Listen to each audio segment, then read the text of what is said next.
పేరు బొజ్జ రామప్రసాద్ అండి. పిఠాపురం నియోజకవర్గం రూరల్ నాయకుడిని నేను. ఏదైతే ఇప్పుడు మా విరవాడ పిఠాపురం రూరల్లో సంబంధించిన విరవాడ గ్రామంలో ఒక పాపిడి చెరువు అనే ఒక చెరువు ఉందండి. ఆ చెరువులో మట్టి తవ్వకాలు జరపడం జరుగుతుంది. అది ఏ విధంగా అంటే గత 3 సంవత్సరాలుగా ఇబ్బంది పడుతున్న వ్యాపారస్తులను దృష్టిలో పెట్టుకుని, అలాగే రైతులను కూడా దృష్టిలో పెట్టుకుని పవన్ కళ్యాణ్ గారి దృష్టికి తీసుకెళ్తే అతను దీన్ని గత ప్రభుత్వంలో లాగా ఎటువంటి రుసుము చెల్లించకుండా ఉచితంగా తోలించాలనే ఒక సిద్ధాంతంతో పెట్టుకుని మా జన సైనికుల ద్వారా ఆ రైతులకి ఆ వ్యాపారస్తులకి పంపించడం జరుగుతుందండి. అదేవిధంగా మా ఇన్ఛార్జి గారు చెప్పిన విధంగానే దీన్ని మేము ప్రతి ఊరికి యాక్చువల్గా దీనికి పర్మిషన్ అయితే విరవాడ చెరువు కాబట్టి విరవాడకి మాత్రమే ఇచ్చారండి. కానీ మిగతా మా ఊళ్ళోనే కాదు, మిగతా ఊళ్ళో కూడా ఈ వ్యాపారస్తులు ఇబ్బంది పడుతున్నారు.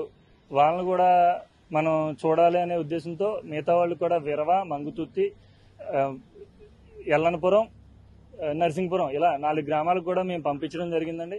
ఇదే విధంగా 4 రోజుల నుంచి వాళ్ళకు కూడా క్రమేపీ మాతో పాటు విరవాడతో పాటు మిగతా ఊళ్ళకు కూడా ఈ మట్టి త్రోలకాలు జరుగుతున్నాయండి. అది కూడా ఎలా అంటే ఒక రైతు ఎవరైతే కావాలో వాళ్ళు మాత్రమే వాళ్ళ లారీని వాళ్ళు తెచ్చుకుని ఈ మిషన్ ఏదైతే ఉందో దానికి ఒక 500 రూపాయలు చెల్లించి దాన్ని వేయించుకుని వాళ్ళు తీసుకెళ్లడం తప్ప ఎవరు కూడా సొమ్ము వసూలు చేసి వాళ్ళ దగ్గర పెట్టుకునే దాఖలాలు అయితే లేవండి. మేము ఓన్లీ అక్కడ జరిగేదాన్ని సామరస్యంగా జరుగుతుంది, అదే పద్ధతిగా వెళ్తుందా లేదా తప్పుబారి పట్టకుండా చూడాలనే ఉద్దేశంతో మేము ఉన్నాం తప్ప ఎలాంటి ఉద్దేశం లేకుండానే అక్కడ నిస్వార్థంగా పనిచేయడం జరుగుతుందండి. కానీ ఈ రోజు ఏదో ఆరోపణలు చేశారండి. అక్కడ కురుమల రాంబాబు గారు అనే వ్యక్తి 20 నుంచి ఒక 20 మందిని తీసుకుని మేమున్న అక్కడ జరిగే ప్లేస్కి అక్కడ రావడం, దానికి సంబంధించిన లెక్కలు అడిగిన వెంటనే మేము దానికి క్లియర్గా మేము చెప్పడం కూడా జరిగిందండి. కానీ అతను దీనికి పర్మిషన్ అయిపోయింది, మీరు పర్మిషన్ అయిపోయిన తర్వాత ఏ విధంగా మీరు పంపిస్తున్నారు, ఏ విధంగా మీరు వెళ్తున్నారు, పర్మిషన్ డబ్బులు కట్టకపోతే మైనింగ్ ఆగిపోద్ది అని కూడా చెప్పడం జరిగిందండి. సార్ ఇది పర్మిషన్ అయితే ఇంకా అవ్వలేదని చెప్పేసి అన్నారు. కానీ అందులో ఏ ఒక్క రైతు అతనికి పొలము లేదు, అలా అని చెప్పేసి అతనికి బట్టి కూడా లేదండి. అతను మాకు పంపించడానికి ఏ విధంగా అతని దగ్గర ఏ ఆధారాలు లేవు. అయినా కానీ ఒక అడిగే ఉద్దేశం ఉందనుకోండి, ఏదో విధంగా ఇలా పంపించండి మాకు అని చెప్పేసి అడగొచ్చు. కానీ అతను అక్కడికి వచ్చి రుబాబు చేయడం, పర్మిషన్ లేవని మమ్మల్ని బెదిరించడం, మాకు పంపించకపోతే మేము వేరే చోటకి వెళ్లి దీన్ని ఆపించవలసి వస్తుంది అనేది కూడా మమ్మల్ని బెదిరించడం జరిగిందండి. తర్వాత మాట వచ్చి మమ్మల్ని కాలర్ పట్టుకున్నారండి. వాళ్ళ కార్యకర్తలు ఎవరైతే ఉన్నారో కూడా వాళ్ళతో వచ్చిన వ్యక్తులు మా కాలర్ పట్టుకుంటే నా చైన్ కూడా తెగిపోవడం జరిగిందండి. చైన్ తెగిపోతే అందులో దాన్ని నిడిపించుకునే భాగంలో మేము కూడా పక్కకి నెట్టుకుని పక్కకు వచ్చేసామండి. అది వచ్చిన తర్వాత మా ఊరు గొడవ, ఇది ఎందుకు బయటకు వెళ్తే మళ్ళీ ఈ తవ్వకాలు ఆగిపోతాయి, చాలా మంది రైతులు నష్టపోతారు, ఈ వ్యాపారులు నష్టపోతారు అనే ఉద్దేశంతో మా వాళ్ళు మాట్లాడదాం, ఎందుకు ఇక్కడ డిస్కషన్, అతను ఇక్కడ రావాల్సిన అవసరం ఏముంది, వాళ్ళ ఊరు వెళ్తున్నాయి కదా, అతను వచ్చాడంటే ఏ ఉద్దేశంతో వచ్చాడు, ఏమైనా డబ్బులు డిమాండ్ చేస్తున్నాడా అంటే గతంలో 7,50,000 నేనే కట్టాను పలానా వాటికి అని చెప్పేసి అతను చెప్పడం జరిగిందండి. మరి అదే విధంగా పర్మిషన్లు అయిపోయాయని మళ్ళీ ఇంకో 7,50,000 అతను డిమాండ్ చేయడానికి వచ్చాడండి. అది కూడా మా వాళ్ళు ఎందుకు ఈ గొడవలు గట్రా మనకి ఎందుకు, ప్రశాంతంగా వీళ్ళు అందితే పవన్ కళ్యాణ్ గారికి ఒక మంచి పేరు వస్తుంది, ప్రతి ఒక్కరికి అందుతుంది అనే సదుద్దేశంతో మేము అక్కడ ఉండడం జరిగిందండి. ఈ లోపల ఆయన ఎప్పుడు స్టేషన్కి వచ్చారో, స్టేషన్ దగ్గర ఏం జరిగిందో, ఏం కంప్లైంట్ పెట్టారో మాకు తెలియదండి. కానీ అక్కడ వీడియోలు చూస్తుంటే గ్రూపుల్లో షర్ట్లు బట్టలు లేకుండా బన్నెళ్ళు చిరిగిపోయి ఉన్నాయండి.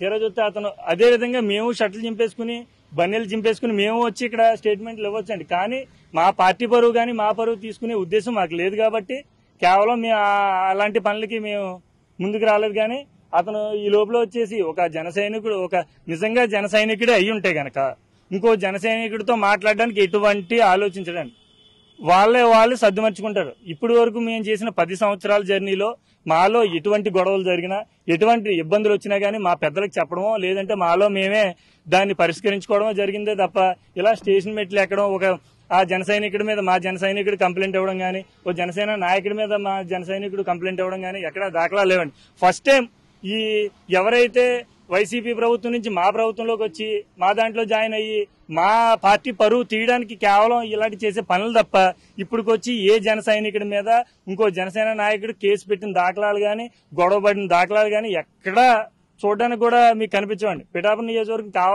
కేవలం పవన్ కళ్యాణ్ గారి మీద ఎంతో అభిమానంతో అంటే స్టేట్ అంతా చూస్తుందండి. కానీ ఇలాంటి చిల్లర వ్యక్తుల వల్ల పార్టీ భ్రష్టు పట్టించడానికి కావాలని పార్టీని రోడ్డు మీద లాగడానికి, బట్టలు పేసి రోడ్డు మీద దొల్లడానికి తప్ప ఇలాంటి వ్యక్తుల వల్ల పార్టీకి ఎంతో నష్టం జరుగుతుందని మీకు చెప్పడం జరుగుతుంది. కానీ అందరికీ గమనించరు కదా, వాళ్ళు ఏదైతే చెప్పారో అదే వాళ్ళు అనుకుంటారు. కానీ ఒక నిజాయితీ అయిన జన సైనికుడు గాని జనసేన నాయకుడు గాని ఎవడో ఈ విధమైన పద్ధతికి పాల్పడ్డో అలా గుడ్లిప్పేసుకుని రోడ్డు మీద ఎక్కడని చెప్తున్నానండి. ఈ విధంగా అదే వ్యక్తి మీద మీరు డైరెక్ట్ హాస్పిటల్ తీసుకెళ్లి ఎమ్మెల్సీ చేస్తారో ఎటువంటి టెస్టులు చేస్తారో అతని మీద దెబ్బలు ఉంటే చూపించమనండి.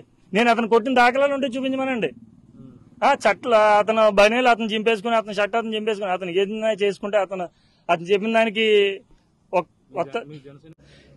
నిజంగా రోజంతా భోజనం లేకపోయినా పవన్ కళ్యాణ్ క్యాన్వే వెనకాల పరిగెట్టిన రోజులు మాకు ఎన్నో ఉన్నాయి. పొద్దున్న నుంచి సాయంత్రం కనీసం వాటర్ ప్యాకెట్ కూడా ఇవ్వకపోయినా అదే పవన్ కళ్యాణ్ కూడా పరిగెట్టిన రోజులు ఉన్నాయి.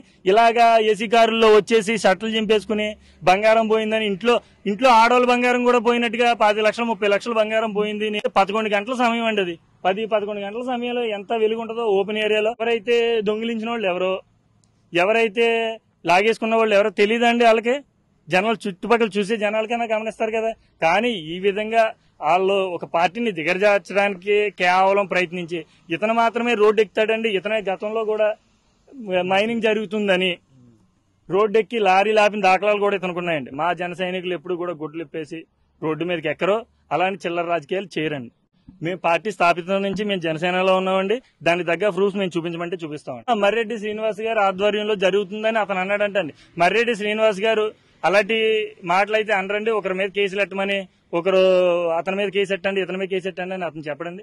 అతను మేము జనసేన కాబట్టి రెండయ్యా పార్టీ ఆఫీస్ లో మాట్లాడుకుందాం, ఎందుకు మీ మధ్య డిస్కషన్ ఏంటి, అసలు ఎందుకు అలా అయ్యింది అని చెప్పేసి అడుగుతారండి. కానీ ఇతను కావాలని అతను కూడా లాగడానికి ప్రయత్నిస్తున్నాడండి. పవన్ కళ్యాణ్ గారి దృష్టిలోకి అతను కూడా లాగినట్టే అండి. ఇప్పుడు పవన్ కళ్యాణ్ గారు చెప్పారు కేసు పెట్టమన్నట్టుగా ఉందండి అది. నిజంగా అదే కనుక పవన్ కళ్యాణ్ గారు ఇక్కడ ఇన్ఛార్జ్ గారు మర్రెడ్డి గారు కాకపోతే పవన్ కళ్యాణ్ గారే నేరుగా ఫోన్ చేసి కేసు పెట్టవయ్యా పోలీస్ స్టేషన్ లో అని చెప్పేసి అని చెప్పడానికి కూడా వెనకాడ్డండి ఇలాంటి వ్యక్తి. మర్రెడ్డి గారు ఇలాంటి చెప్పారని చెప్పేసి అయితే మేము నమ్మట్లేదండి. అలాంటి వాటికి అతను ప్రోత్సహించడు, ఇలాంటి వాటిని కూడా ఖండిస్తాడండి. మా అధినేత ఎవరైతే ఉన్నారో మా పవన్ కళ్యాణ్ గారు గాని మా పార్టీ పెద్దలు గాని వాళ్ళే నిర్ణయిస్తారండి.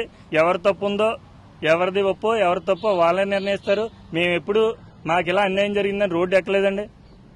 ఈ రోజు స్టేషన్ లో కూర్చునే పరిస్థితి వచ్చింది. అధికార ప్రభుత్వంలో ఉండి కూడా వేరే వ్యక్తుల్లాగా మేము మాలో పొరపాటు ఉంటే మేమే సరిదిద్దుకున్నాం తప్ప వేరే వాళ్ళకి ఛాన్స్ ఇవ్వలేదండి. ఈ రోజు అందరికీ కనిపించేలా చేసుకున్నామండి. ఈ రోజు మేము ఎంతో బాధపడుతున్నామండి. మా పార్టీ పరువు మేము తీసుకున్నట్టు అవుతుందండి. ఈ రోజు కేవలం కొత్తగా వచ్చిన ఎవరైతే వైసీపీ నుంచి ఈ పార్టీ మారి వచ్చిన వ్యక్తులు ఉంటారో వాళ్ళకి గత ప్రభుత్వంలో చేసిన ఏ విధంగా అయితే ఇలా చేస్తే ఎలా అవుతుందని అనుకుంటారో ఆ విధంగానే పార్టీలోనే వాళ్ళు అదే భ్రమలో ఉండి అదే పద్ధతిలో నడుస్తున్నారండి. కానీ జనసేన పార్టీకి సంబంధించి మా జన సైనికులు ఎవరు కూడా ఇలాంటి స్టేషన్ మెట్లు ఎక్కడం కానీ మా జనసేన మీద మేము కంప్లైంట్లు ఇచ్చుకోవడం కానీ ఇలాంటివి ఎక్కడ జరగలేదు సార్.